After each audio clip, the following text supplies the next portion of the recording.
Hey guys, what's up everyone? Welcome back to the channel. This is Shivam Dwivedi and you are watching Inspired Economics. दोस्तों आज हम discuss करने वाले हैं 11 अक्टूबर 2021 के द हिंदूज न्यूज़पेपर को। दोस्तों आप इसकी पीडीएफ फाइल को फ्री ऑफ कॉस्ट डाउनलोड कर सकते हैं हमारे टेलीग्राम चैनल को ज्वाइन करके, जिसका नाम है इकोनॉमिक्स ईजी है। वैसे मैंने लिंक डिस्क्रिप्शन बॉक्स में दे रखा है, आप उसको ईजिली ज्वाइन कर सकते हो। और साथ के साथ हम आपको न्यूज़पेपर की पीडीएफ फाइल तो देते ही देते हैं, और हम आपको एडिशनल में अपने जो नोट्स होते हैं वो भी आपको वहाँ पर प्रोवाइड आपको करवा दिए जाते हैं। ठीक है, तो चलिए स्टार्ट करते हैं आज का सेशन। दोस्तों आज के सेशन में राइट हैंड साइड पर एक आर्टिकल आया, that is farmer in the east see little hope in state. इसका क्या मतलब है दोस्तों? बात ये हो रही है कि आप जानते हो जो फार्मर्स हैं इनको हमेशा अपनी क्रॉप की सही कीमत नहीं मिलती है, तो इसके चलते जो हमारे भारत सरकार है वो इनके लिए कौन सी पॉलिसी चलाती है? मिनिमम सपोर्ट पॉलिसी, जिसको बोलते हैं एमएसपी।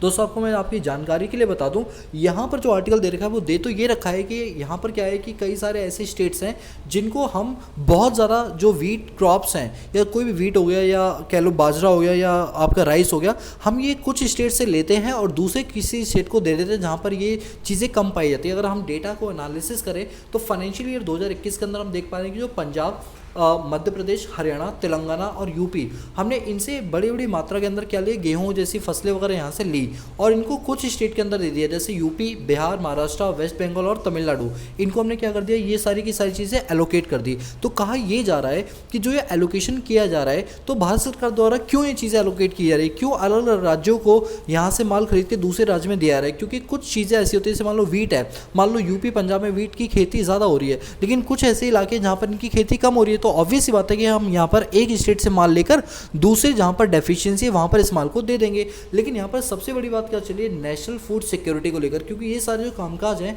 ये नेशनल फूड सिक्योरिटी के द्वारा किए जाते हैं। तो आपको ये पता होना चाहिए कि नेशनल फूड सिक्योरिटी एक्ट कब बनाया गया था, इसके पीछे क्या रीज़न है और ये क्या क्या फंक्शन करता है। तो चलो मैं आपको अपने नोट्स में से आपको बताता हूँ नेशनल फूड सिक्योरिटी हमारे लिए क्या होती है।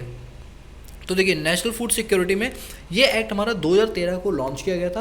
ये आपके जीएस पेपर नंबर 2 और जीएस पेपर नंबर 3 के हिसाब से बहुत ज़्यादा इंपॉर्टेंट। इसमें एक टॉपिक आता है पीडीएस, जिसको हम बोलते हैं पब्लिक डिस्ट्रीब्यूशन एंड सिस्टम। दोस्तों क्या होता है कि फार्मर क्या करते हैं, अपने पास जो भी वीट राइस उगाते हैं इसको बल्क क्वांटिटी के अंदर सरकार को बेच देते हैं किसके थ्रू? जो मिनिमम सपोर्ट पॉलिसी है। अब सरकार क्या करती है, इनका जो हमारा नेशनल फूड सिक्योरिटी एक्ट है, इस एक्ट के तहत ये सरकार एमएसपी पे खरीद के इनको गरीब लोगों को राशन के रूप में ये बांट देती है। और ये काम कौन करता है? नेशनल फूड सिक्योरिटी एक्ट करता है, एनएफएसए करता है। इसीलिए आप अपने राशन कार्ड पे देखना, आपको एक ग्रीन कलर का कार्ड मिलता है डेबिट कार्ड की तरह, और एक होती है पर्ची टाइप की होती है, जिसमें हर महीने का डेटा रिकॉर्ड किया जाता है। उसके ऊपर अगर आप फ्रंट पेज देखो तो उसमें एनएफएसए लिखा होता है, नेशनल फूड सिक्योरिटी एक्ट लिखा होता है, जो कि 2013 के अंदर किया था। इसको नोटिफाई सितंबर 2013 के अंदर किया गया। इसका मेन ऑब्जेक्टिव ये होता है कि हम अपने भारतवर्ष के अंदर जो ह्यूमंस हैं इनको, क्योंकि जीने का अधिकार है, तो इनको जीने के लिए जो न्यूट्रिशन फूड है वो यहाँ पर प्रोवाइड करवाना भारत सरकार की बहुत बड़ी रिस्पॉन्सिबिलिटी है। और वो इसी मुहिम पर क्या करें, यहाँ पर काम कर रही है।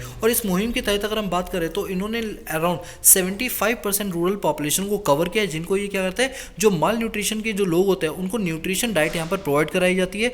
और 50% अर्बन पॉपुलेशन को यहाँ पर कवर किया गया है। और ये जिस सिस्टम के थ्रू किया गया उसको बोलते हैं targeted public distribution system, TPDS. Basically अगर मैं बोलूं, राशन कार्ड के अंदर क्या होता है, किसानों से फसल खरीद के और गरीब लोगों को यहाँ पर डिस्ट्रीब्यूट कर दिया जाता है। इसके लिए क्या होता है, बेसिकली क्या होता है कि यहाँ पर हर व्यक्ति को, उसकी फैमिली में जितने भी मेंबर है, हर एक फैमिली को 5 किलो का वीट हर महीने दिया जाएगा। वो भी 3 रुपये, 2 रुपये, 1 रुपये किलो के हिसाब से। 3 रुपये किलो दिया जाता है जो नॉर्मल लोग होते हैं, 2 रुपये जिनकी इनकम थोड़ी कम होती है, और जो बिल्कुल बिलो पॉवर्टी लाइन में आता है उनको 1 रुपये किलो के हिसाब से यहाँ पर गेहूँ प्रोवाइड कराए जाते हैं। जैसे मान लो मेरे घर में अगर 4 मेंबर और हमने राशन कार्ड बनवा रखा है, तो एक मेंबर को एक महीने में कितना किलो गेहूं मिला? 5 किलो। क्योंकि मेरे घर में 4 मेंबर है तो हर महीने कितना गेहूं मिल जाएगा मुझे? 20 किलो हर महीने मिलता रहेगा, 3 रुपये, 2 रुपये या 1 रुपये के हिसाब से। तो इससे क्या होगा कि मेरे घर के अंदर कभी भी न्यूट्रिशन की डाइट जो है उसकी कमी नहीं रहेगी। और ये सारा काम किसको दिया गया है? ये सारा काम हमारे पास नेशनल फूड सिक्योरिटी एक्ट के तहत यहाँ पर दिया गया है। तो आपको ये जानना बहुत ज़रूरी था, नेशनल फूड सिक्योरिटी एक्ट हमारे लिए क्या होता है। तो ये एक आर्टिकल यहाँ पर हो गया, ठीक है।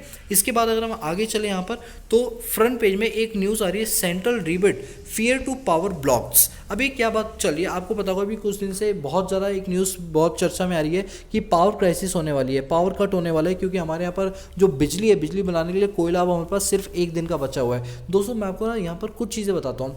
जैसे आप जानते हैं दिल्ली के अंदर आम आदमी पार्टी की सरकार है और सेंट्रल के अंदर जो हमारी बीजेपी है वो सरकार है। तो बीजेपी कोई भी बात बोलती है ना, तो आम आदमी पार्टी वाले उसको काउंटर करते हैं, उसकी हकीकत बताने की यहाँ पर कोशिश करता है। दोस्तों मैं आपको बता दूँ, यहाँ मैं किसी पार्टी को सपोर्ट नहीं कर रहा हूँ, यहाँ बस मैं सच का सपोर्ट कर रहा हूँ। जो पार्टी सच है मैं उसके साथ खड़ा हूँ उन चीज़ों में, और जो पार्टी झूठी मैं उन चीज़ों के बिल्कुल खिलाफ हूँ। हमेशा न्यूज़ आपको क्या रखनी चाहिए, ऑब्जेक्टिव वे में रखनी चाहिए, सब्जेक्टिव यानी बाइस्ड नहीं होना चाहिए। तो यही चीज़ मैं आपको यहाँ पर बताने की कोशिश कर रहा हूँ। यहाँ पर सेंट्रल गवर्नमेंट ये कह रही है कि अभी भी हमारे पास इतना स्टॉक पड़ा हुआ है कोल का कि हम 22 से 24 दिन तक अपने पास बिजली जो है वो यहाँ पर दे सकते हैं। लेकिन अगर हकीकत में बात की जाए तो अभी मैं आगे एक आर्टिकल पढ़ाऊंगा जिसमें आम आदमी पार्टी ने साफ साफ ये मनीष सिसोदिया जो हमारे डिप्टी चीफ मिनिस्टर है, इन्होंने साफ साफ बोला हुआ है कि ये पब्लिक को गुमराह बनाने की कोशिश की जा रही है, क्योंकि इससे कहीं ना कहीं सेंट्रल गवर्नमेंट पर उंगलियां उठेंगी कि उन्होंने इतनी 135 करोड़ की आबादी के लिए क्या उनके पास इतना भी स्टॉक मेंटेन करने के लिए नहीं था कि वो कोयला को मेंटेन कर पाए। तो अपनी गलतियों को छुपाने के लिए यहाँ पर सेंट्रल गवर्नमेंट के द्वारा ये बोला जा रहा है कि हमारे पास कोयला का भी स्टॉक पड़ा हुआ है, आप टेंशन मत लो, तब तक तो हम कहीं ना कहीं से बिजली का इंतजाम कर लेंगे। दोस्तों यहाँ से हमें एक बहुत बड़ा सबक लेना चाहिए। देखो ये जो पावर क्राइसिस आ रही है दोस्तों, आप ये मान के चलो अगर एक दिन 24 घंटे भी बिजली नहीं है, मान लो दूसरे दिन लाइट आ जाती है, तो एक घंटे की 24 घंटे वैसे हमारे स्टॉक मार्केट के अंदर हमारी भारत की रैंकिंग और हमारी कंपनी की रैंकिंग बहुत ज़्यादा डाउन हो जाएगी। सोच के दो 24 घंटे बिजली नहीं आएगी, मोबाइल चार्ज नहीं होगा, एसी नहीं चलेगा, फैन नहीं चलेगा, कंप्यूटर्स नहीं चलेगा, लैपटॉप नहीं चलेगा, क्योंकि एक टाइम का लैपटॉप भी जवाब दे देगा तो क्या होगा, और इंटरनेट कनेक्शन रुक जाएगा, पानी की समस्या हो जाएगी, पानी नहीं चले, मोटर नहीं चला सकते। तो सोच के देखो क्या आप अपनी इकॉनमी को चला पाओगे, रन कर पाओगे। दोस्तों बिजली आज की डेट में हमारे लिए बहुत ही ज़्यादा इंपॉर्टेंट टूल है। बिजली इन तो इकॉनमी नहीं, ये समझ लो 24 घंटे बिजली कट करने का मतलब है इकॉनमी बहुत ज़्यादा रैंक वाइज पीछे हो जाएगी और इकॉनमी की में कंपनी को बहुत बड़ा लॉस होगा। दोस्तों कंपनी छोड़ो, मैं तो इंडिविजुअल के पॉइंट ऑफ व्यू सोचूं तो इंडिविजुअल को भी इससे बहुत ज़्यादा लॉस होगा। उसके जो दिन पर दिन की जो काम होते हैं वो सारे के सारे काम रुक जाएंगे, क्योंकि हर काम तो आज की डेट में बिजली पर ही डिपेंड हो रहा है। तो इसलिए बिजली का ब्लैकआउट होना बहुत ज़्यादा खतरनाक माना जाता है। कोविड फिर भी हम झेल सकते हैं, लेकिन बिजली का ब्लैकआउट हम बिल्कुल नहीं झेल सकते। क्यों? क्योंकि उसके अंदर बहुत सारी प्रॉब्लम इकॉनमी को झेलनी पड़ सकती है। तो यहाँ ये आर्टिकल ये बोल रहा है कि जो हमारे संडे को जो गवर्नमेंट ऑफ इंडिया इन्होंने बोला कि अभी भी हमारे पास इतना स्टॉक है कि हम अपने पास चीज़ों को मेंटेन कर सकते हैं। लेकिन जब दिल्ली गवर्नमेंट ने डेटा दिखाया तो उन्होंने साफ साफ बता दिया सेंट्रल गवर्नमेंट अपनी जो गलतियां हैं उनको यहाँ पर छिपाना चाहती है। दोस्तों मैंने यहाँ पर कोल को लेकर भी कुछ चीज़ें आपको बना रखी है। चलो मैं कोल को लेकर आपको बताता हूँ। ये फोटोग्राफ में आप चीज़ों को देखना, आपको चीज़ें समझ में आनी शुरू हो जाएंगी। कोल को लेकर क्या है कि जैसे कोल होता है तो कोल आपकी सॉलिड फॉर्म में पाया जाता है, लिक्विड फॉर्म में भी और गैस की फॉर्म में भी। अगर हम कोल को सॉलिड फॉर्म में यूज़ करना चाहें तो उसको कोक बना के, जैसे होता है ना आयरन इंडस्ट्रीज आयरन बनाने के लिए किसका यूज़ करती है, कोल का यूज़ करती है। और भी कई सारे मेटल्स हैं जिनको यूज़ करने के लिए, जिनको बनाने के लिए हम कोल का इस्तेमाल करते हैं। लिक्विड में बात करें तो जो तार कोल होता है जिसको हम कोल तार बोलते हैं, इसको हम क्या करते हैं, हम कोल से ही बनाते हैं। कोयले को गला गला के यहाँ पर क्या किया जाता है, तारकोल वगैरह बनाए जाते हैं, जिससे डामर रोड वगैरह बिछाई जाती है। कोल को हम गैस इलेक्ट्रिसिटी गैस की तरह भी यूज़ करते हैं, जिससे फ्यूल और ईंधन और इंडस्ट्रीज़ के अंदर तो कोल का सबसे ज़्यादा इस्तेमाल किया जाता है। तो कोल हमारे लिए इतना ज़रूरी होता है। कोल के अगर हम टाइप्स की बात करें तो पीएट टाइप की कोल होती है, लिग्नाइट नाम की कोल पाई जाती है। ये अलग अलग टाइप के आपको कोल के प्रकार दे रखे हैं जिनसे अलग अलग टाइप की चीज़ें यहाँ पर की जाती हैं। ठीक है, अगर हम कोल की बात करें तो इंडिया वर्ल्ड के अंदर 4th नंबर पर आता है कोल रिजर्व के मामले में। जैसे आप जानते हैं सबसे पहले आपका यूएस आ गया, चाइना आ गया, रशिया आ गया और चौथे नंबर पर कौन आ गया, इंडिया आ गया, जो अपने पास कोल का सबसे ज़्यादा रिजर्व क्या करता है, मेंटेन करके चलता है। अगर हम 2020 के डेटा के हिसाब से चलें तो 344 बिलियन मैट्रिक टन का हमारे पास क्या रहा है, कोल का रिजर्व रहा है। और ये कोल का रिजर्व हर साल आने वाले सालों के अंदर हम अपना क्या करते जा रहे हैं, बढ़ाते ही जा रहे हैं। पिछले साल के मुकाबले इस साल में हमारा 5.3% कोल का रिजर्व हमें बढ़ते हुए यहाँ पर देखने के लिए मिला। अगर हम इंडिया की बात करें तो इंडिया के अंदर जो सबसे ज़्यादा कोल पाया जाता है वो हमारे ईस्टर्न और साउथ सेंट्रल इंडिया के अंदर पाए थे, जैसे झारखंड, उड़ीसा, चंडीगढ़। यहाँ पर ये पाएगा कि अराउंड 70% कोल के रिजर्व जो भारत के हैं वो इन 3-4 स्टेट्स के अंदर यहाँ पर पाए जाते हैं, जिससे हमारी कोल एनर्जी को बहुत ज़्यादा बेनिफिट पहुँचता है। ठीक है, तो ये कोल को लेकर एक छोटा सा आर्टिकल था जो मैंने सोचा आपसे पूरा यहाँ पर डिस्कस कर लिया जाए। आई होप आपको ये पॉइंट समझ में आ गया होगा। इसके बाद अगर हम आगे चले तो यहाँ पर एक ये एडवर्टाइजमेंट नहीं है, मैं तो कहूँगा ये हमारी नॉलेज के लिए बहुत अच्छी चीज़ है। ये देखो वैसे तो एडवर्टाइजमेंट दे रखा है कि इंडियन स्पेस एसोसिएशन एक नई स्पेस एसोसिएशन खोली जिसको बोलते हैं ISA, इंडियन स्पेस एसोसिएशन। और इसका इनॉग्रेशन जो है वो हमारे भारत के प्रधानमंत्री आज यानी अब कर चुके हैं। 10:10 पर इसका इनॉग्रेशन होने के लिए था। अब मैं आपको बताता हूँ ये इंडियन स्पेस एसोसिएशन बेसिकली है क्या। आपके मन में आ रहा होगा सर स्पेस को लेकर हमारे पास इसरो तो था, बिल्कुल सही कहा आपने, बट अभी पहले आप ISA कह रहे हैं, सुनो। इंडियन स्पेस एसोसिएशन ये आपके GS paper number 3 science and technology के हिसाब से बहुत ज़्यादा इंपॉर्टेंट है। प्रधानमंत्री नरेंद्र मोदी ने अभी क्या लॉन्च किया है, इंडियन स्पेस एसोसिएशन लॉन्च किया है, जो कि अक्टूबर 11, 2021 के अंदर यानी आज ही ये इसका इनॉग्रेशन यहाँ पर हो चुका है। अब बेसिकली ये क्या है, इसका मेन काम ये है कि जो भी सैटेलाइट्स वगैरह जाती है उनको पूरा ऑर्गेनाइज करना और नई नई डेवलपमेंट करना, नई नई रिसर्च करना, जिससे हम स्पेस के अंदर रशिया, चाइना और अमेरिका जैसे लोगों को हम क्या कर सके, पीछे कर सके। तो इसके अंदर क्या है, ये जो इंडियन स्पेस रिसर्च ऑर्गेनाइजेशन ये बनाया गया है, बेसिकली इसको टाटा ग्रुप ने बनाया। टाटा कह लो या और भी कई प्राइवेट प्लेयर्स से मिलकर बनाया। आप जानते हैं आजकल जो गवर्नमेंट जो काम कर रही है वो ट्रिपल पी मॉडल पे काम कर रही है। ट्रिपल पी मॉडल होता है पब्लिक प्राइवेट पार्टनरशिप, जिसमें पब्लिक यानी गवर्नमेंट की कंपनी और प्राइवेट यानी प्राइवेट सेक्टर, हाउस होल्ड वगैरह, ये लोग मिलकर क्या कर रहे हैं, अपने बड़े बड़े सेटअप्स कर रहे हैं और दोनों की दोनों अपनी अपनी स्ट्रेंथ का क्या कर रहे हैं, यूज़ करके बड़ी बड़ी कंपनीज को डेवलप कर रहे हैं। दोस्तों मैं बता दूं, इस कंपनी को बनाने में टाटा ग्रुप का पूरा पूरा हाथ है, भारतीय एयरटेल का हाथ है, लार्सन एंड ट्यूब्रो का हाथ है, इसमें वन वेब नाम की कंपनी है उसका हाथ है।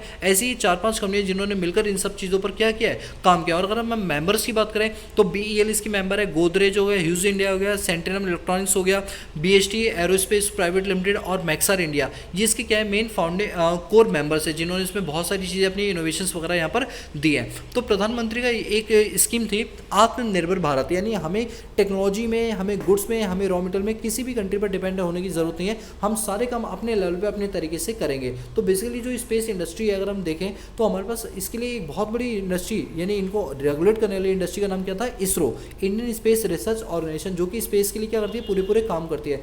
आज यहाँ देखा गया कि पिछले कुछ बीते वर्षों के अंदर हमने इसरो के अंदर कुछ लूप होल्स वगैरह देखे। हम चाहते थे इनको पूरी तरह से नेगलेक्ट करने के लिए एक और नई ऑर्गेनाइजेशन खोल दी जाए और उसी ऑर्गेनाइजेशन का नाम क्या है, ISA, इंडियन स्पेस एसोसिएशन। तो अगर आपसे ये वन डे एग्जामिनेशन में क्वेश्चन पूछा था कि ISA को कब बनाया गया था, कब इसका इनॉग्रेशन होता, तो याद रखना इसको कब इनॉग्रेट किया गया था, आज की डेट में यानी 11 अक्टूबर 2021 में। और ये हिस्टोरिकल इवेंट है कि आप लोग इस चीज़ को यहाँ पर देख पा रहे हो। इसके यहाँ पर देखें तो ये सारी लोकल लेवल की यहाँ पर न्यूज़ है। देखो मैं आपको अभी बोल रहा था ना, सिसोदिया सर ने ये बोला है, देखो क्या लिखा है, central government turning a blind I a cold crisis से सिसोदिया। सिसोदिया जी का कहना है, जो दिल्ली गवर्नमेंट के जो हमारे डिप्टी चीफ मिनिस्टर हमारे मनीष सिसोदिया, इन्होंने कहा कि जो कोल की क्राइसिस है कंट्री में, ये किसी से छुपी हुई नहीं है, रियलिटी के अंदर कोल क्राइसिस चल रहा है। बट यहाँ पर इनका ये कहना है कि सेंट्रल गवर्नमेंट अपनी नाकामियों को छुपाने के लिए ये बोल रही है कि ऐसा कुछ भी नहीं, लेकिन रियलिटी के अंदर हमारे यहाँ पर कोल शॉर्टेज चल रही है और हमें इस बात को लेकर कंसर्न जताना चाहिए। और ये चीज़ सेंट्रल गवर्नमेंट को पहली स्टेट को वार्न कर देनी चाहिए थी कि आने वाले समय के अंदर ये कोल क्राइसिस हो सकती है, तो अपना स्टॉक मेंटेन करके रखना, आपको हाइड्रो पावर प्लांट पर, सोलर पावर प्लांट पर ज़्यादा पैसा खर्च करना चाहिए, इन सब चीज़ों पर। दोस्तों मैं पहले भी बात कर चुका हूँ कि जैसे आप देख पा रहे हैं कि बहुत सारे सरकारी दफ्तर हैं जिन पर सोलर पैनल्स लगाते हैं, सरकारी स्कूल्स हैं जिन पर सोलर पैनल्स लगाते हैं कि कल को लाइट नहीं भी आएगी तो भी हम उनसे जो बिजली की ले सकते हैं। दोस्तों मैं आपको बताऊं, भारत वर्ल्ड का नंबर 1 ऐसी कंट्री है, भारत की मैं बात करूं, तारीफ करूं भारत की, वर्ल्ड में जितनी भी कंट्रीज में भारत का पहले नंबर पर नाम आता है इंटरनेशनल सोलर अलायंस के मामले। दोस्तों आपको बता दूं, राजस्थान में कांडला पावर प्लांट है। दोस्तों उस कांडला पावर प्लांट की अगर मैं बात करूं तो भाई साहब वो ऐसा प्लांट है जहां पर सबसे ज़्यादा सोलर पैनल लगाए। दोस्तों आप एक काम करना, गूगल मैप ओपन करना, ठीक है, और उसके अंदर क्या करना, सैटेलाइट व्यू अपना ओपन करना और उसमें कांडला पावर प्लांट डालना और आप देखना भाई साहब, मैं कल तो देख के हैरान हो गया। दोस्तों अभी ना वीडियो रिकॉर्ड करने के लिए मुझे एरोप्लेन मोड में लगाना पड़ता है, जिससे कि बीच में कोई कॉल्स वगैरह ना आए, वरना मैं आपको दिखाता इंटरनेट ऑन करके, मैं आपको फोटो दिखाऊंगा नेक्स्ट क्लास के अंदर कि कांडला पावर प्लांट वर्ल्ड में नंबर 1 प्लांट है, सबसे बड़ा सोलर प्लांट भारत के अंदर है। और इसी तरह से गुजरात के अंदर एक प्लांट बनाया जा रहा है जो कि पाकिस्तान बॉर्डर के पास पड़ता है हमारा। तो आप कह सकते हो कि भारत नंबर 1 कंट्री है जो कि सोलर पावर प्लांट पे लेकर बहुत ज़्यादा कंसर्न है, क्योंकि हमारे पर टॉपिक ऑफ कैंसर और टॉपिक ऑफ कैप्रिकॉर्न में जो हमारा मध्य प्रदेश, गुजरात, राजस्थान वाला इलाका है, ये उसके अंदर आता है जहाँ सबसे ज़्यादा सनलाइट पाई जाती है। तो हमें अब ये सीख लेना चाहिए कि कोल पर अब हमारी जो डिपेंडेंसी है उसको कम करना चाहिए और हमें जो सोलर पावर प्लांट्स हैं और जो हाइड्रो पावर प्लांट्स हैं, इन पावर प्लांट्स पर हमें अपने आप को स्विच करना चाहिए, जिससे कि हम सौर ऊर्जा से बिजली का उत्पादन कर सकें और हमारी डिपेंडेंसी कोल को लेकर क्या हो जाए, कम हो जाए। क्योंकि आने वाले समय के अंदर कोल एक ऐसी चीज़ है जो कि लिमिटेड रिसोर्सेज कहीं ना कहीं खत्म होने के चांसेस के ज़्यादा है। देखो कोई भी न्यूज़ पढ़ो तो उसको न्यूज़ के मिर्च मसाले की तरह मत पढ़ो, उसको अपने एग्जाम से और अपने सिलेबस से रिलेट करके पढ़ा करो, तो आपको चीज़ें ज़्यादा अच्छे से समझ आएंगी। इसके बाद अगर हम आगे चले यहाँ पर, तो यहाँ पे कोई ऐसी खास न्यूज़ नहीं है। इसके बाद ये देश के मेंटोर, आप जानते हो केजरीवाल बहुत ज़्यादा फोकस करते हैं पढ़ाई को लेकर। दोस्तों कभी कभी कुछ लोग मुझसे कहते हैं सर आप ना केजरीवाल को ज़्यादा फेवर में रखते हो, मतलब उनके फेवर में ज़्यादा बोलते हो। दोस्तों ऐसा कुछ भी नहीं है, जो इंसान जो सच काम करेगा, अच्छा काम करे, मैं उसके फेवर में हमेशा रहूँगा। मोदी जी के भी मैं फेवर में, ऐसी बात नहीं है, लेकिन किन चीज़ों में, जैसे डिप्लोमेटिक रिलेशंस के मामले अगर हम बात करें तो जो कांग्रेस पार्टी थी उसके डिप्लोमेटिक रिलेशन वर्ल्ड में अच्छे नहीं थे, लेकिन जब से मोदी जी अच्छे हुए डेफिनेटली मैं उसके लिए नेगलेक्ट नहीं करा। अगर मैं केजरीवाल की बात करूँ, नो डाउट इन्होंने बेसिक मुद्दों पर काम किया, जैसे पढ़ाई लिखाई हो गया, हॉस्पिटल हो गया, इन पर काम किया। और मैं खुद क्योंकि दिल्ली में रहता हूँ, मैं तो चीज़ें देख रहा हूँ कि कितनी चीज़ें सुधार रही हैं। कहा जाता है कि अगर आप एक देश के बच्चों को बदल दो, उनकी मेंटालिटी को बदल दो, तो देश अपने आप बदल जाएगा। तो ये बातें बिल्कुल सही है। तो मैं इस चीज़ में केजरीवाल की फेवर हूँ और बीजेपी के अगेंस्ट में हूँ, लेकिन वर्ल्ड रिलेशन की बात करूँ तो मैं कांग्रेस के अगेंस्ट में हूँ और बीजेपी की फेवर में हूँ। तो यार का मेरा जो होता है ना पर्सपेक्टिव, वो अलग अलग एंगल से होता है। मैं ब्लाइंडली एक पार्टी को फॉलो वैसे भी नहीं करता, ठीक है। चलिए, तो ऐसा आप कभी भी मत सोचना। इसके बाद यहाँ पर आगे बात चल रही है, एक मिनट, अब देखते हैं आर्टिकल कौन सा हमारे लिए इंपॉर्टेंट है जो मैं आपके साथ डिस्कस करूँ।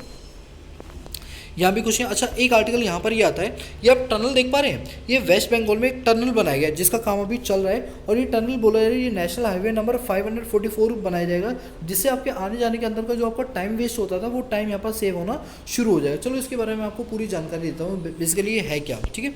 तो ये टनल जो बनाया जा रहा है, ये बेसिकली, एक मिनट मुझे इसकी फ़ोटो दिखानी है, फ़ोटो से आपको ज़्यादा चीज़ें क्लियर हो जाएंगी।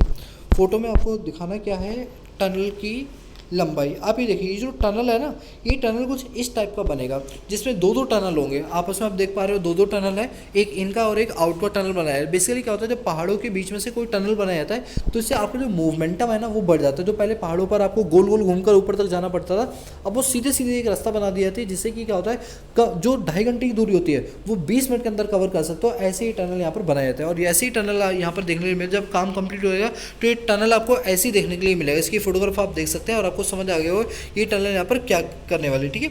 इसके बाद यहाँ पर क्या हो रहा है, study shot into rabies death despite vaccination. अभी क्या बोला है कि आप जानते हो जैसे जो डॉग्स वगैरह होते हैं, ठीक है, ये जब हमें काट लेते हैं, या जैसे कुत्ते हो गए, बिल्ली हो गए, और आपके एक मिनट, जो पिग्स हो गए, ये जब काट लेते हैं तो इनको जो स्लाइवा होता है ना वो हमारी बॉडी के अंदर इंजेक्ट हो जाता है। और जब स्लाइवा इंजेक्ट होता है तो क्या होता है ना, इसे बोलते हैं ना कि जब कुत्ता काट लेता है तो हमें इसकी वैक्सीनेशन लेनी चाहिए। वो 14 इंजेक्शन लगते हैं, आजकल तो 6 इंजेक्शन ही लगते हैं, क्योंकि वैक्सीनेशन आज के डेट में हमारी काफ़ी अच्छी हो चुकी है, जिसमें 6 वैक्सीन के थ्रू वो सारा काम हो जाता है। बट ऐसा स्टडी और रिसर्च के अंदर पाया गया है कि वैक्सीन लगाने के बावजूद भी जो डेथ रेट है वो बढ़ती ही जा रही है। मतलब वैक्सीन का कोई असर इन पर नहीं हो रहा है। तो इसको लेकर देखो, मैंने यहाँ पर कुछ नोट्स भी बनाए हुए, आप इनको ध्यान से देखना।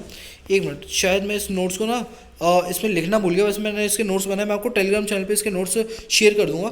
बात ये बोली गई कि जैसे रेबीज़ का जो हम इंजेक्शन लगाते हैं, बावजूद इसके ना यहाँ पर देखने को मिल रहा है कि किस तरीके से जो है उनका सलाइवा होता है वो हमारी बॉडी में इंजेक्ट होता है, जिसकी वजह से हमारी डेथ हो जाती है यहाँ पर। तो हमें पता है क्या करना चाहिए। देखो, अगर मैं थोड़ा सा WHO की बात, रिकमेंडेशन को यहाँ डिस्कस करूँ तो WHO साफ साफ बोलता है कि आप अपना वैक्सीनेशन तो लगवा लो, वो तो सेकेंड प्रोसेस है, लेकिन जब कोई भी कुत्ता या कोई भी बिल्ली या कोई भी जानवर या जैसे बंदर वगैरह हो गए, जब आपको काट लेते हैं तो उस जगह को जो साबुन होता है उससे प्रॉपर धो, और हो सके तो डिटॉल का एक बार छिड़काव कर दो। 1 चम्मच डिटॉल ले लो, या एक ड्रॉप, 2-3 ड्रॉप्स जो डिटॉल की होती है वो उसके लिए लगा के थोड़ा सा उसको रब करो, जिससे कि जो इन्फेक्शंस हैं वो बैक्टीरिया वहाँ से रिमूव हो जाए। और इसके बाद आप क्या करो, आप उसको वैक्सीन लगवाने के लिए डॉक्टर के पास जाओ। जनरली क्या होता है, कुत्ते वगैरह काट लेते हैं, हम उतना ज़्यादा ध्यान नहीं रखते, हम चलने देते हैं, तो इससे क्या होता है कि जब वैक्सीन लगा लेते हैं तब तक तो डेथ केस देखने के लिए मिलता है, और नहीं लगाओ तो आप सोच लो अंदाज़ा आपका क्या हो सकता है। तो आज भी हमारे यहाँ पर जो मेडिकल टीम है उसको अभी भी कहीं ना कहीं जो रेबीज़ के इंजेक्शंस है इनमें कई सारी इनोवेशंस अभी करनी बाकी है, क्योंकि अभी भी 100% यहाँ पर जो लाइफ एक्सपेक्टेंसी रेट है वो यहाँ पर कम होती हुई नजर आ रही है इन केसेस के अंदर, ठीक है। चलिए, तो ये हमारा एक आर्टिकल था। इसके अगर हम आगे चलो तो ये एडिटोरियल पार्ट आ गया। ताइवान को लेकर बोला जा रहा है कि इंडो पैसिफिक के अंदर जो ताइवान है वो अपना कब्जा करना चाह रहा है, कब्जा नहीं करना चाह रहा, बल्कि वो अपने आप को ना इंडिपेंडेंट नेशन यहाँ डिक्लेयर करना चाह रहा है। क्योंकि ताइवान क्या बोलता है कि हम क्या है, एक इंडिपेंडेंट नेशन है, बट चाइना क्या बोलता है कि ताइवान जो है वो हमारा ही एक पार्ट है, और ताइवान कोई अलग से कंट्री नहीं है। और आप देख रहे हो कि पिछले बीते कुछ टाइम के अंदर चाइना वाले अपनी जो आर्मी है, जो अपने शोल्डर्स हैं और जो अपने कूप्स हैं वो वहाँ पर खूब दबा के भेज रहे हैं, क्योंकि ताइवान जो है वो क्या करना चाह रहा था कि एक एग्रीमेंट है, उस एग्रीमेंट के अंदर ये एंटर होना चाह रहा है। वो एग्रीमेंट का नाम बता देना, वो कौन सा एग्रीमेंट है, इसमें 11 कंट्रीज शामिल है, तो उस एग्रीमेंट के अंदर शामिल होना चाहिए। और अगर वो उसमें शामिल हुआ था तो ताइवान को एक अलग एंटिटी जो है वो दे दी जाती। दोस्तों, मैं आपको थोड़ा सा ऑफ न्यूज़ आपको चीज़ बताता हूँ। अभी आप जानते हैं 10 तारीख को 10 अक्टूबर ही थी, हाँ, तो 10 अक्टूबर को यहाँ पर ताइवान डे सेलिब्रेट किया गया था, ठीक है, जिसमें ताइवान को एज अ ये दिखाया गया था, ताइवान अपनी एक अलग कंट्री है। तो आपने उसमें देखा हो न्यूज़पेपर के अंदर लिखा हुआ था रिपब्लिक ऑफ चाइना, मतलब ताइवान ना लिखी है, उसके क्या वर्ड यूज़ किया, रिपब्लिक ऑफ चाइना। जानते हो हमारे इंडियंस ने जब ताइवान को खुश, मतलब उनकी खुशी में उन्होंने कॉमेंट लिखे क्या हैप्पी रिपब्लिक डे या हैप्पी इंडिपेंडेंस, जो भी उन्होंने लिखा, तो उन्होंने ताइवान वर्ड यूज़ किया। तो उससे वो इतने ज़्यादा खुश हुए कि वहाँ की जो प्रेसिडेंट है और प्राइम मिनिस्टर, उन्होंने उसको लाइक किया और रिवर्ट रिप्लाई किया थैंक यू सो मच करके। और जब इंडिया ने उनको रिप्लाई किया तो इंडिया ने एज अ चाइना बन के किया, क्योंकि बहुत सारी कंट्री जो है वो उसको चाइना ही रिप्रेजेंट करती है, लेकिन इंडिया के लोग उसको क्या रिप्रेजेंट करते हैं, ताइवान एक अलग स्टेट है, तो ताइवान इन चीज़ों को लेकर खुश हो जाते हैं। वही ये सारी चीज़ें दे रखी हैं जो मैं ऑलरेडी कई बार आपसे डिस्कस कर चुका हूँ, ठीक है। इसके यहाँ पर एक आर्टिकल आ रहा है एंड होम कमिंग। अब ये होम कमिंग का क्या मतलब है, देखो मैं आपको बताता हूँ। आप जानते हैं कि जिस होम कमिंग का मतलब क्या होता है, घर आना।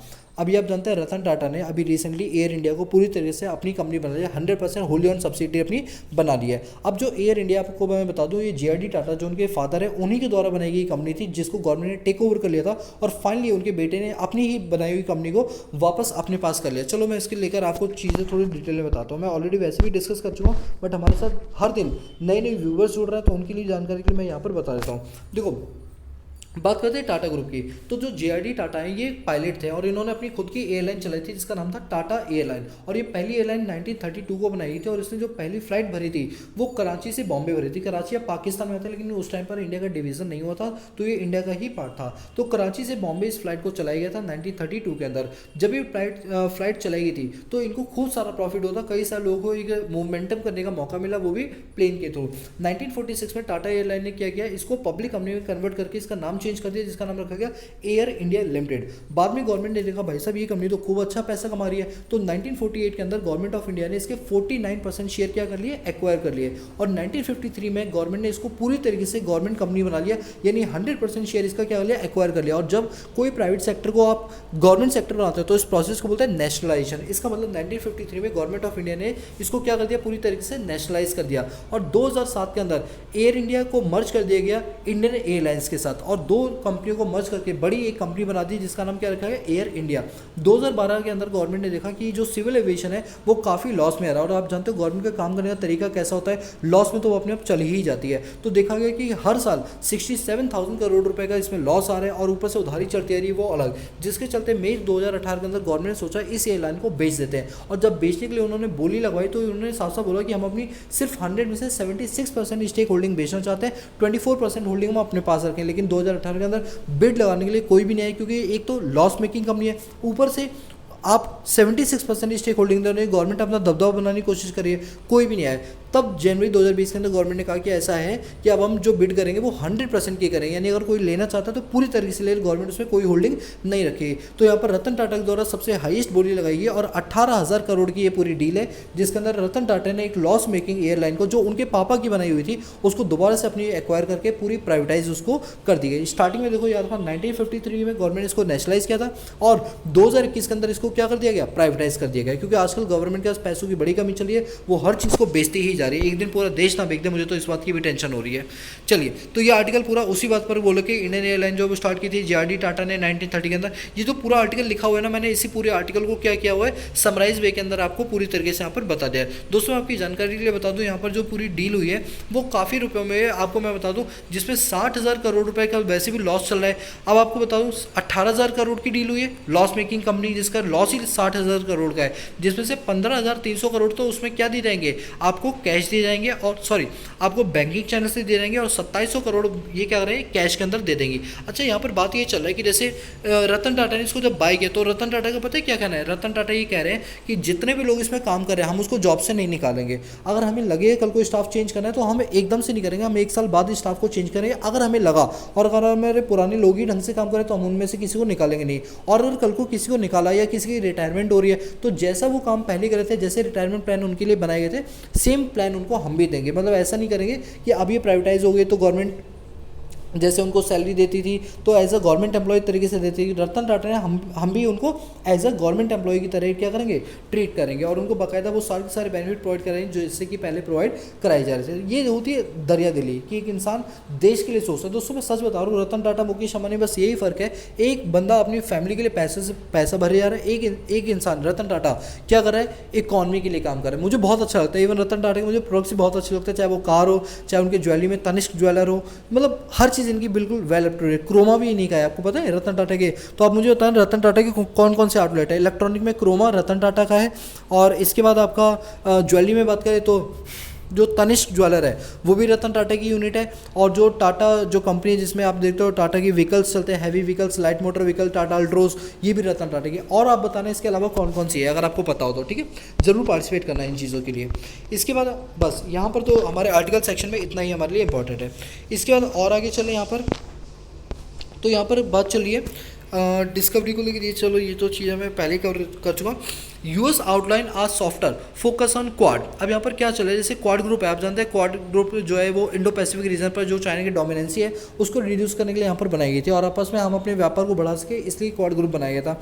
और क्वाड ग्रुप में हमारी 4 नेशन है, जैसे आपका यूएसए हो गया, इंडिया हो गया, चाइना जापान हो गया और ऑस्ट्रेलिया। लेकिन अब क्वाड ग्रुप को काउंटर करने के लिए एक ऑगस्ट ग्रुप बनाई गई है, जिसमें A for Australia, UK for United kingdoms और यूएस फॉर यूनाइटेड स्टेट्स। तो अब क्वाड ग्रुप का जो अस्तित्व है वो खत्म होता हुआ नजर आ रहा है, लेकिन यूएस ने साफ साफ बोला है कि क्वाड ग्रुप का कोई अस्तित्व खत्म नहीं हुआ, बल्कि क्वाड ग्रुप जो है वो हमारे लिए आज भी उतना ही इंपॉर्टेंट है जितना वो पहले इंपॉर्टेंट हुआ करता था। ऑगस्ट ग्रुप तो सिर्फ उसकी हेल्प करने के लिए बनाए गए, लेकिन मेन काम कौन करेगा, यहाँ पर क्वाड ही करेगा। ऐसा बोलते ही यहाँ पर क्या किया, कहीं ना कहीं क्वाड की जो वैल्यू है वो यहाँ पर बढ़ती हुई हमें नजर आ रही है। अब अगर हम इंडिया और चाइना की बात करें, आप जानते हैं इंडिया और चाइना के अंदर जो चीफ आर्मी जनरल्स हैं उन्होंने चाइना के जो चीफ आर्मी जनरल्स हैं यानी अपनी बराबरी वाले रैंक के लोगों से वहाँ पर बातचीत की, और ये पूछा कि एलएसी के अंदर यानी लाइन ऑफ एक्चुअल कंट्रोल के अंदर जिस तरह से चाइना जो है वो काउंटर कर रहा है, हमारा इंफ्रास्ट्रक्चर देख के वो चढ़ रहा है, तो ऐसा क्यों हो रहा है, आखिर वो किस तरह से वो आर्मी को डिप्लॉय कर रहा है कि यहाँ पर युद्ध जैसी सिचुएशन हो रही है। तो इसको लेकर यहाँ पर मीटिंग की गई और यहाँ पर एक डिसएंगेजमेंट निकल कर रहा है, जिसमें ये बोला गया कि चाइना और जो इंडिया है ये दोनों ये 13वां राउंड हुआ था, याद रखना 13th राउंड की मीटिंग थी,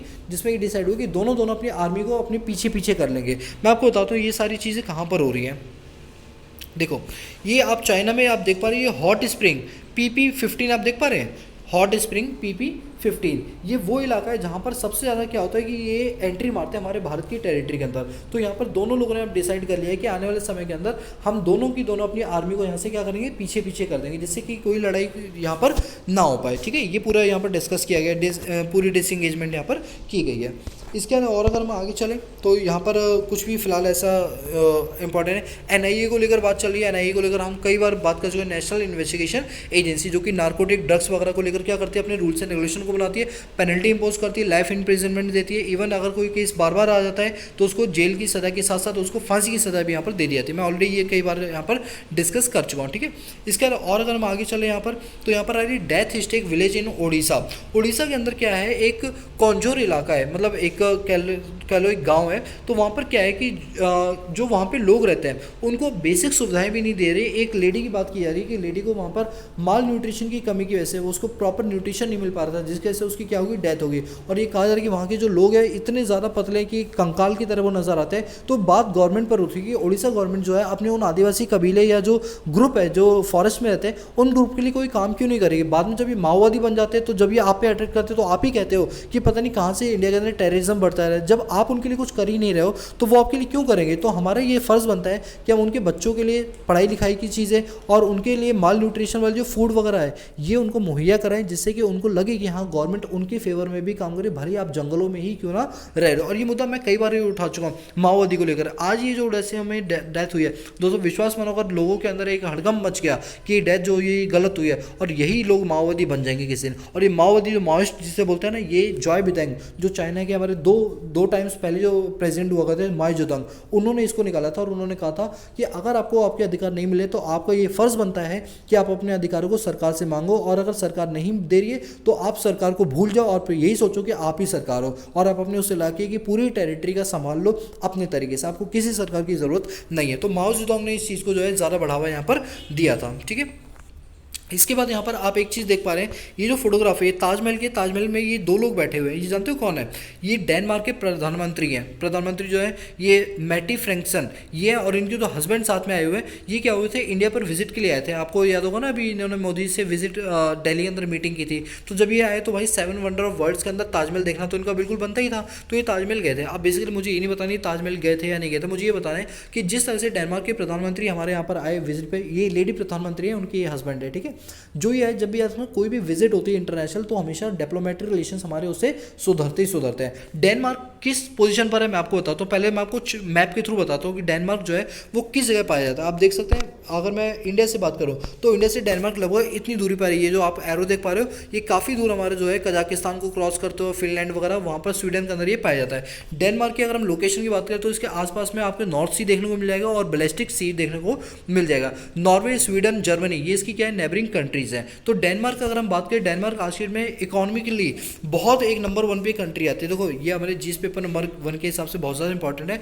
लोकेशन मैंने आपको बता दी, इसमें छोटे छोटे इनकी क्या है, आइलैंड है, 4 से भी ज़्यादा इनके आइलैंड है। अगर इसकी कैपिटल की बात करें तो कैपिटल आपके सामने करेंसी डेनिश यहाँ पर चलती है। पीपल जो है वो वहाँ पर ज़्यादातर क्या होता है, एथनिक नेचर के वहाँ पर पाया जाता है। लैंग्वेज वहाँ पर डेनिश पाई जाती है। रिलीजन्स की बात करें तो क्रिश्चियन लोग वहाँ पर ज़्यादा वहाँ पर पाया जाता है। गवर्नमेंट की बात करें तो किंगडम ऑफ डेनमार्क जो होता है, मतलब वहाँ पर जो मेन बंदा होता है उसे किंगडम, जैसे यूके में नहीं होता था किंगडम चलता था राजा महाराजा वाला, वो सिस्टम यहाँ पर चलता है। अब यहाँ पर अगर हम बात करें डेनमार्क की, तो डेनमार्क जो क्वालिटी लाइफ है 2020 की रिपोर्ट के हिसाब से डेनमार्क को फर्स्ट रैंक मिली थी। सोच के देखो, हमें ऐसी कंट्री के साथ अपने डिप्लोमेटिक रिलेशन अच्छे करें जिसकी वर्ल्ड वाइड रैंकिंग कुछ कुछ चीज़ों में क्या है, बहुत नंबर 1 पर है। तो डिजिटल क्वालिटी ऑफ लाइफ 2020 के अंदर फर्स्ट रैंक किसको मिली थी, डेनमार्क को। करप्शन को लेकर 2019 के अंदर इसको एक अच्छी खासी रैंक मिली। एनवायरनमेंट को लेकर भी इसको अच्छी खासी रैंक मिल चुकी है, बोले तो नंबर 1 रैंक मिल चुकी है।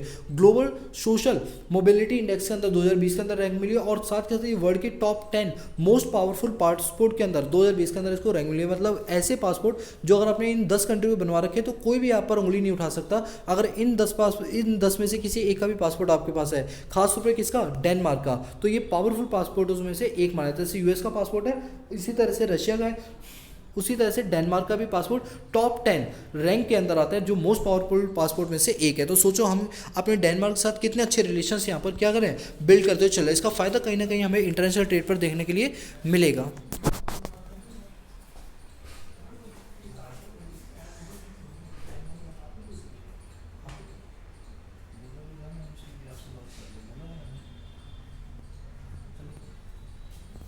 चलिए, sorry, I am really sorry दोस्तों, थोड़ा मुझे पॉज करना पड़ा। अब हम बात करते हैं आगे। अब यहाँ पर क्या लिखा हुआ है, 85 HIV cases in 2 Assam jails in a month. अगर हम बात करें, आसाम की एक जेल है जहाँ पर क्या हुआ कि वहाँ पर ये देखने के लिए मिला, वहाँ पर HIV केसेस एक महीने के ही अंदर क्या 85 केसेस हमने दो अलग अलग आसाम की जेल में वहाँ पर देखा। अब देखो बेसिकली HIV क्या होता है, आपने जब भी सुना होगा ये वर्ड, हमेशा इसमें एड्स वर्ड आप ज़रूर यूज़ करते होगे। चलो मैंने इस पर पूरा आपको नोट्स बनाए हुए हैं, आपको यहाँ दिखाता हूँ। बेसिकली HIV है क्या, ह्यूमन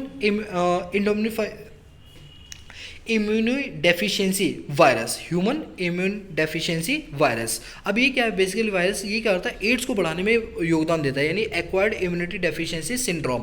अब ये क्या होता है, जैसे क्या होता है कि मान लो जैसे आपके एक इंजेक्शन लगाया, सेम इंजेक्शन की सिरिंज हमने दूसरे भी व्यक्ति की लगा दी, तो इससे क्या होगा कि आपके अंदर की जो चीज़ें हैं वो दूसरे पर्सन के अंदर इंजेक्ट हो जाएंगी, जिससे क्या होगा कि आपके यहाँ का जो इम्यून सिस्टम है वो वीक हो जाएगा। और जितना ज़्यादा इम्यून सिस्टम वीक हो जाएगा, इसका मतलब उसकी जो लड़ने की शक्ति है, आपने इम्यून सिस्टम अगर मैं अभी कोविड में तो कई बार पढ़ा होगा, तो इम्यून सिस्टम आपका खराब हो जाता है, जिसके चलते आप बीमारियों से लड़ नहीं पाते हो और आपको एक ऐसी बीमारी होती है जिसको बोलते हैं HIV एड्स। इसमें क्या होता है, वाइट ब्लड सेल्स की जो संख्या है वो धीरे धीरे क्या होने लगती है, कम होने लगती है। तो अब ये बात की जा रही है कि इसको किस तरह से यहाँ पर रोका जा सकता है, क्योंकि मोस्ट कम्युनिकेबल डिसीज है, एक से दूसरे में फैलने के चांसेस इसमें थोड़े से ज़्यादा होते हैं और इसमें कई टाइप की वैराइटीज़ पाई जाती है। A to H नाम से इसमें HIV के पूरे ग्रुप बनाए हुए हैं। तो अब यहाँ पर बात चलेगी आसाम की जेल के अंदर आखिर ऐसा हो क्या रहा है जिसके चलते वहाँ पर HIV के जो केसेस हैं यहाँ पर बढ़ते जा रहे हैं। तो कहा ही जा रहा है कि आने वाले समय के अंदर अपने जेलों के अंदर की जो सिक्योरिटी है वो बढ़ानी चाहिए और उससे ज़्यादा मेडिकल फैसिलिटी यहाँ पर बढ़ानी पड़ेगी, क्योंकि अगर इस तरह से ये चीज़ें देखने के लिए मिलेंगी तो हमें सिक्योरिटी को लेकर एक बहुत बड़ा थ्रेट है कि आखिर ऐसा जेल में क्या एक्टिविटीज़ हो रही हैं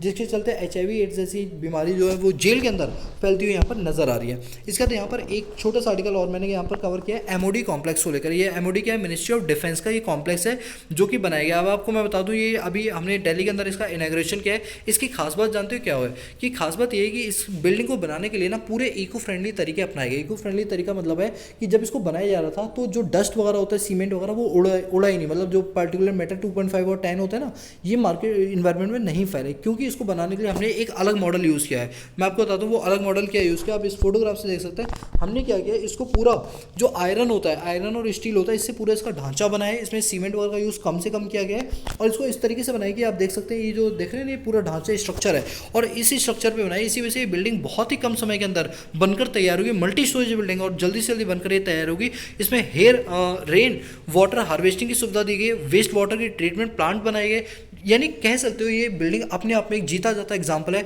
भविष्य में बनने वाली बिल्डिंग्स का, जो कि पूरी इको फ्रेंडली नेचर के आर्किटेक्ट ने इसको इस तरीके से बनाया। दोस्तों अगर इस टाइप का जो आर्किटेक्चुरल नेचर है अगर ये हर बिल्डिंग के अंदर दे दिया है, जो रेजिडेंशियल बिल्डिंग है उनके अंदर भी इस टाइप के ढांचे बना दी जाए, तो कहीं ना कहीं इस एनवायरमेंट पर जो हमारा पॉल्यूशन है और जो हमारा वेस्ट वाटर मैनेजमेंट है इसको कहीं लेवल पर सुधारा जा सकता है। तो गवर्नमेंट को ये सोचना चाहिए कि जो सेंट्रल विस्टा प्रोजेक्ट के अंदर आप इतने अच्छे अच्छे काम कर रहे हो, ये अगर डोमेस्टिक लेवल पे लोगों के लिए कर दो तो कितना अच्छा होगा यहाँ पर। बट पता नहीं, आई थिंक गवर्नमेंट को लगता है इस पर खर्चा पानी ज़्यादा होगा, तो वो ज़्यादा कंसर्न नहीं दिखाती, अपनी अपनी चीज़ों पर ही वो काम करती हुई चलती है। ठीक है, चलिए इसके बाद यहाँ पर अगर हम चले तो देख सकते हैं गवर्नमेंट ने अलाउ कर दिया एक्सपोर्ट स्पुतनिक लाइट का। दोस्तों मैं आपको बताता हूँ, जैसे स्पुतनिक 5 थी ना, तो आपकी जानकारी के लिए बता दूँ स्पुतनिक वैक्सीन है ये रशिया की वैक्सीन है।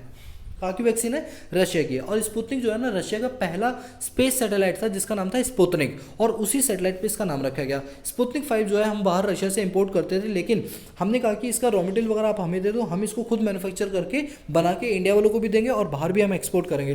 तो उसी का एक दूसरा फॉर्म होता है स्पुतनिक लाइट। हम इस वैक्सीन को इंडिया में मैन्युफैक्चर करेंगे और उसको जो लो इनकम नेशंस है उनको क्या करेंगे यहाँ पर एक्सपोर्ट करें। तो यहाँ पर कहीं ना कहीं इंडिया एक्सपोर्ट करे किस चीज़ का? वैक्सीन का। दोस्तों आपको याद होगा मैंने आपको बताया था यूनाइटेड नेशन जनरल असेंबली के अंदर अभी रिसेंटली मोदी जी ने क्या बोला था कि मेक इन इंडिया प्लान के तहत आप क्या करो, इंडिया में आओ, इंडिया में वैक्सीन बनाओ और हम उसका क्या करेंगे? एक्सपोर्ट करेंगे। तो इससे इंडिया की जो जीडीपी, इंडिया की नेशनल इनकम, इंडिया की एम्प्लॉयमेंट, ये सारी इंडिया की बढ़ती हुई यहाँ पर नजर आएगी। और इंडिया आपको एक प्लेटफॉर्म दे रहा है कि आप यहाँ पर आइए, अलग अलग कंपनियां इंडिया में आइए, ईज ऑफ डूइंग बिजनेस का फायदा उठा के आप यहाँ पर मैन्युफैक्चर करिए और चीज़ों का क्या करिए? एक्सपोर्ट करिए। तो इंडिया के दौरे बहुत अच्छी स्कीम यहाँ पर चलाएगी, जिससे एक्सपोर्ट यहाँ पर बढ़ता हुआ यहाँ पर नजर हमारा आ रहा है।